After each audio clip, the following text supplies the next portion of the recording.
Bonjour à vous, c'est Josué et dans cette vidéo, nous allons voir comment un chrétien doit se protéger contre le diable. La première chose que vous devez comprendre, c'est que vous vous protégez contre Satan lorsque vous êtes obéissant à la parole de Dieu. C'est-à-dire que un chrétien qui veut bénéficier de la protection de Dieu contre Satan, c'est un chrétien qui accepte de se soumettre à la parole de Dieu.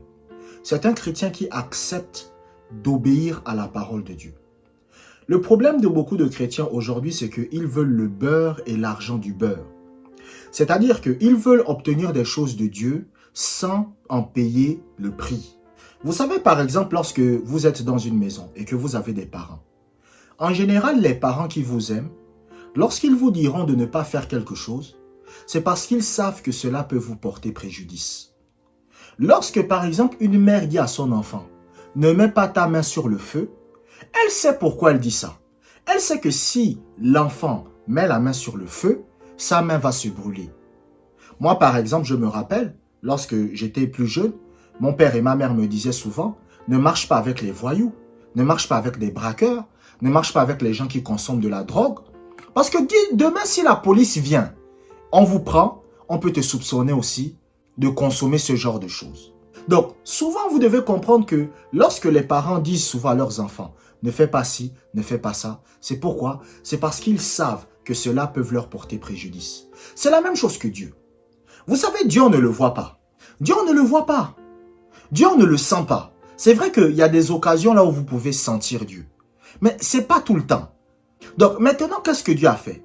Dieu a donné ce qu'on appelle sa parole. Il a laissé la Bible. Et il a laissé la Bible pourquoi? Afin qu'en la lisant, nous la pratiquons. Et lorsque maintenant vous pratiquez la parole de Dieu, lorsque vous marchez selon la parole de Dieu, lorsque vous vivez selon la parole de Dieu, lorsque la parole de Dieu domine votre vie, à ce moment-là, vous êtes protégé contre les assauts du diable. C'est pour cela, lorsque vous lisez la Bible, qu'est-ce que la Bible va dire? La Bible va dire, prenez avec vous le bouclier de la foi, avec lequel vous pourrez éteindre tous les traits enflammés du malin. Mais la foi, c'est quoi? Écoutez, la foi dans son essence même, dans son essence pure, c'est quoi? C'est l'obéissance à la parole de Dieu. C'est simplement ça la foi. Quand vous voyez quelqu'un qui sait ce que Dieu veut, ce que Dieu attend de lui, et qui obéit à ce que Dieu attend de lui, c'est la foi. Si par exemple Dieu veut que vous commenciez l'église, et vous commencez l'église, c'est la foi. Lisons Ésaïe chapitre 54, verset 17. Ésaïe chapitre 54, verset 17. Toute arme forgée contre toi sera sans effet. Tel est l'héritage des serviteurs de l'Éternel. Tel est le salut qui leur viendra de moi, dit l'Éternel. Vous voyez que dans ce passage, le Seigneur va dire quoi? Il va dire, voici l'héritage des serviteurs de l'Éternel. Vous savez, ça c'est un passage que beaucoup de chrétiens aiment citer. Vous allez voir des chrétiens, ils vont vous dire, oh, toute arme forgée contre moi sera nulle et sans effet. Mais la Bible, écoutez, les gens ne lisent pas la suite du passage. La suite du passage dit, tel est l'héritage des serviteurs. C'est quoi les serviteurs? Les serviteurs, c'est ceux qui vous obéissent. C'est ça qu'on appelle un serviteur.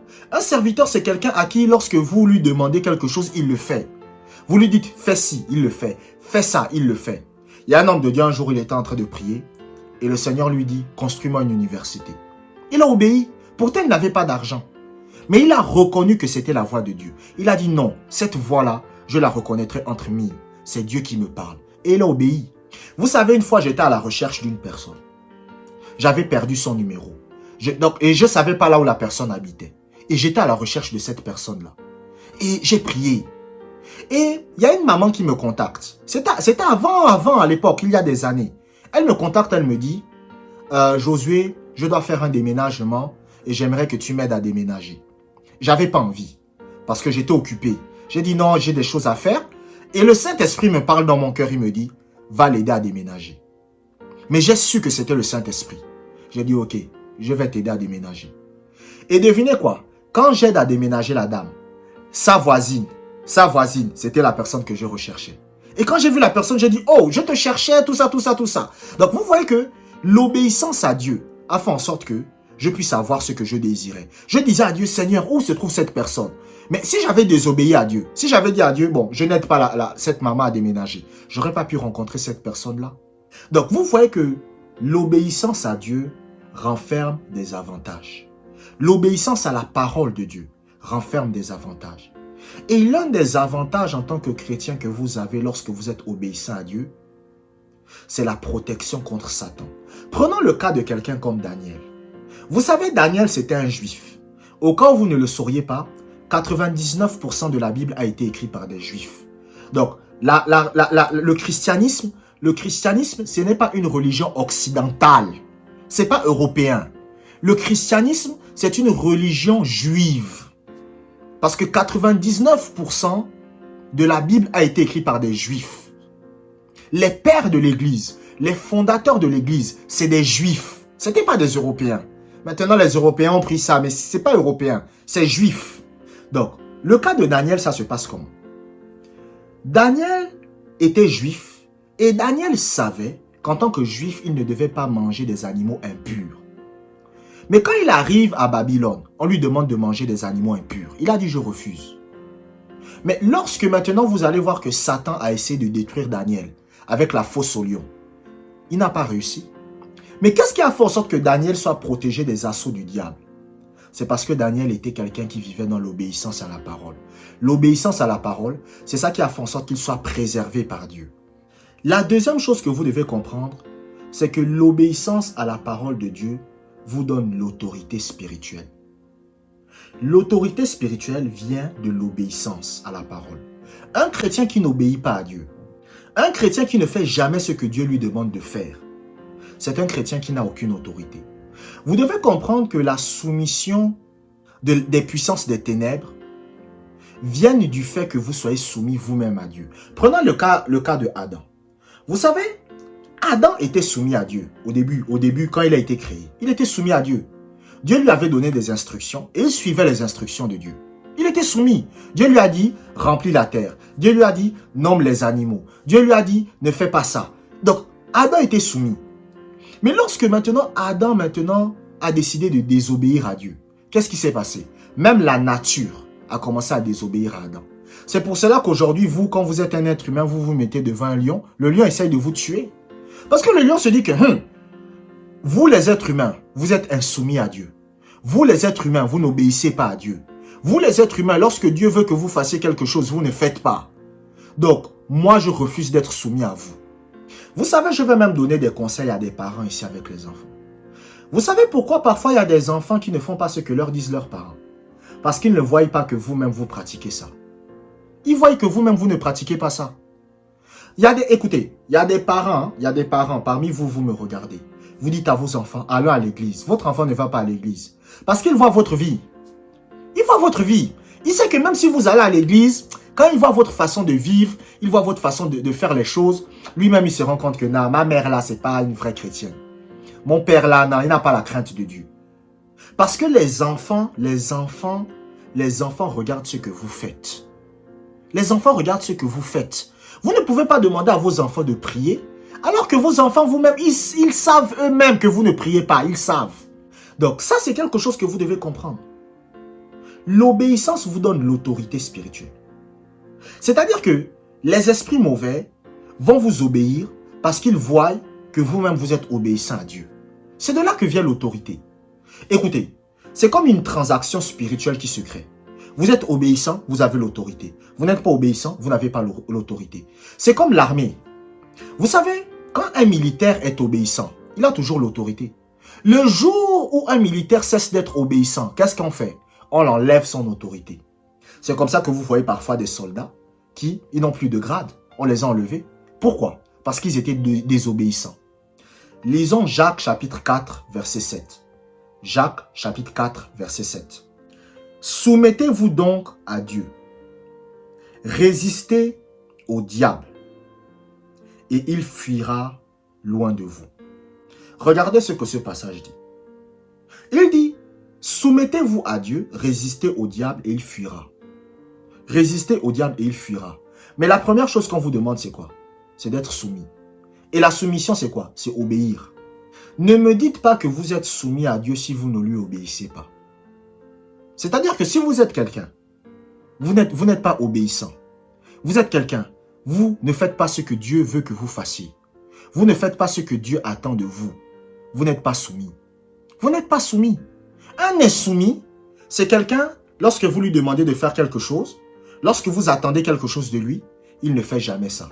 C'est ça qu'on appelle un insoumis. Et les insoumis à Dieu n'ont aucune autorité. C'est pour cela que quand vous lisez la Bible va vous parler par exemple des fils de Sceva. Les fils de Sceva vont arriver devant un esprit. Ils vont dire au nom de Jésus-Christ que Paul prêche, on t'ordonne de partir. Mais l'esprit va dire au fils de Sceva, il va dire mais moi je connais l'apôtre Paul. L'apôtre Paul, il est soumis à Dieu. L'apôtre Paul, il est obéissant. Ce que Dieu lui demande de faire, il fait. Il dit moi je connais Jésus. Jésus, il est au ciel. Jésus, il a même accepté de mourir pour l'œuvre de son Père. Il n'avait pas envie d'aller mourir à la croix. Mais il a été obéissant jusqu'à la mort. Mais vous, vous êtes qui? Et il a frappé les fils de Sceva. Et les fils de Sceva ont fui. Donc, qu'est-ce qui a fait en sorte que les fils de Sceva n'aient pas l'autorité spirituelle? Le manque d'autorité spirituelle des fils de Sceva, c'est parce qu'ils n'étaient pas obéissants. C'est parce qu'ils ne marchaient pas selon la parole de Dieu. C'est parce qu'ils ne vivaient pas en accord avec la parole de Dieu. C'est pour cela, parfois, il y a des chrétiens, les sorciers vous oppressent, les sorciers vous attaquent, les sorciers vous font du mal. Le problème ne vient pas des sorciers. Le problème ne vient pas du fait que les sorciers soient puissants. Le problème vient du fait que vous ne marchez pas en accord avec la parole de Dieu. Aujourd'hui, il y a des doctrines bizarres qui sont nées dans l'église. Comment un sorcier va attacher un chrétien? Ça c'est des doctrines sataniques. Parce que vous ne pouvez pas dire aux gens que non, tu es un chrétien, tu es un enfant de Dieu, Dieu marche avec toi. Et un sorcier va réussir à t'attacher. Non. Pourquoi le sorcier réussit à attacher certains chrétiens? C'est parce que tout simplement, ils ne vivent pas en accord avec la parole de Dieu. L'autorité spirituelle vient de l'obéissance. Et plus vous êtes obéissant à Dieu, plus vous marchez en accord avec la parole de Dieu, plus vous vivez de la façon que Dieu attend de vous, plus vous allez voir que votre autorité spirituelle sera grande. C'est pour cela que vous allez voir qu'il y a des chrétiens, on ne joue pas avec eux. Il y a des chrétiens, on ne joue pas avec eux. Il y a des chrétiens, il y a des hommes de Dieu, vous allez voir même dans la Bible, on ne joue pas avec eux. Pourquoi? Parce que c'était des gens qui avaient l'autorité. Il y avait un homme de Dieu, par exemple, au Nigeria. Il était obéissant à Dieu. Il était obéissant. C'est-à-dire que Dieu lui dit, fais la réunion. Le président de la République passe à la télé. Et il dit, je ne veux voir aucun pasteur faire une réunion d'église. Mais Dieu vient parler au pasteur. Il lui dit, fais la réunion. Il fait la réunion. Donc, il était obéissant au point de mourir. Et il avait une grande autorité spirituelle. Un jour, il va dire à un président de la République, il va dire que moi, je veux une chaîne chrétienne à la télévision. Le président va dire que non, tu n'auras pas. Il a dit au président, ce qui va se passer, c'est que cette année, on va t'enlever. Et il y a eu un coup d'État dans l'année, il a été enlevé. Donc il avait l'autorité spirituelle. Mais son autorité spirituelle venait de quoi? De son obéissance. Plus vous obéissez à Dieu, plus vous aurez l'autorité spirituelle. Merci d'avoir regardé cette vidéo jusqu'à la fin. Abonnez-vous pour des prochaines vidéos et que la grâce du Seigneur soit avec vous.